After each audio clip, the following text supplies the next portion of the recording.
So I saw this tweet the other day and it made me laugh, but there's a real lesson in here, right? And it says, I'm not sure if you guys will be able to read it. It's probably backwards. But it says, do crackheads ever say, I'm too broke to smoke crack tonight? No, they get up and make it happen. There's a lesson in there. Now, it really happened home. I was pissing myself laughing when I seen it. I had to rip it and put it on my Instagram story as well. But it did really get me thinking. The thing is, if you really want something, nothing will stand in your way to actually get it. Nothing. I remember when I was working a job, like I hated it so much to the point where I thought about it every single waking second. I get up in the morning and there was times where I was like, fuck this. There was times when I was driving the car to work and I'd be like, I might just pile this into a fucking field so that I don't need to go to work. That's how much I hated it. And I can remember, like, I used to get, like, and plus I job hopped, like, I'd be in one place for 6 months, then 12 months. And it was because I would get in there for, like, 4 months and be like, I'm not doing this for the rest of my life, why am I here? And then I'd fuck off. And I always remember I'd get, like, a decent job, and there would be these old guys who'd maybe been there for, like, 35 years. And they'd say to me, they'd be like, oh, wee man, this is a good job. Stick in at this. This is a job for life. And I can remember looking at them, like, fake smiling and thinking, I fucking hope no. Because if I'm here in another 30 years, I have failed in life. And I didn't mean that to sound bad to people who are in jobs, but what I mean is, like, I just couldn't do it. I couldn't imagine myself doing it. And it's not because I'm better than anybody, it's just because I didn't want to do it. I physically couldn't get up every single day and go and work at a fucking factory job. I just couldn't do it. And that drive of, like, just wanting out eventually got me out of that situation, because I wanted it so much that there was nothing that was going to stand in my way. A bit like the crackhead at 3 a.m. who wants crack. And it actually got me thinking about something else. I've been watching Better Call Saul recently, and I'm a bit late to the party, but if you've not seen it, it's basically like the prequel to Breaking Bad, and it's Saul Goodman, the lawyer. And this is basically a masterclass in entrepreneurship disguised as a TV show. Jimmy McGill, Saul Goodman, is basically just the embodiment of fuck it, let's make it happen. Like, it doesn't matter what stands in this guy's way, he's fucking making shit happen.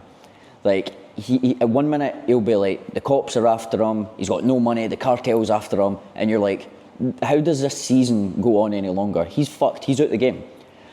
And then a couple more episodes and he's driving about in a fancy car and he's back on top, and that's him. And that is a lot like entrepreneurship and business, because there's probably going to be more times that you're down and out than up. And that's just the way that it works. But what I've found is successful people aren't necessarily the people who don't fail. More often than not, they are the people who just never give up. And they've got the kind of attitude where something bad happens and they just get up and go, right, what's next? That's the way that they work. Like, I cannot tell you how many times in my business where I've thought to myself, that's me fucked. It's game over. I've got, the money's dwindling. I've got people to pay and there's no money coming in. And 2 weeks later, bang, bang, bang, you sign on our 3 clients, 4 clients, and then you're like fucking, you're back on top again. And it's about what you do, and not in the moments of, fuck, we've just signed 4 clients, because that's easy, right? But it's what you do in the moments when you're completely fucked and you're down and out. Because if you quit, that's it, you're done, you're never going to make it. But if you have that attitude of just, right, what do we need to do here to make this happen? The man with the Bugatti, the bald man with the Bugatti, he's got this thing where he says, there's always the best move on the chessboard. And it's true, like, it doesn't matter how fucked you are in life, there's always a best move. If your girlfriend just broke up with you and you just lost your job, the best move for you probably isn't going out on a bender and going to the pub Friday, Saturday, Sunday, Monday. It's probably not the best move for you. There's always a best move for you. And that's simply what you need to do when you're in those moments of, fuck, everything's done. And trust me, if you start an entrepreneurship, you start a business, they're going to happen. Everybody thinks entrepreneurship's running about in Bugattis, running about in Lamborghinis and sitting on the beach and just typing a few things on your laptop and that's it, it's chill. That's not what it's like. 90% of it is brutal, it's hard on your mind, but it is so rewarding because when you go through those periods of, holy shit, I'm completely fucked, and then you actually make it out, and then 6 months later you look back, you're like, fucking hell, I done that. Like me, I done it. No, like nobody else, it was me that got myself out of that situation and here, and now I'm fine.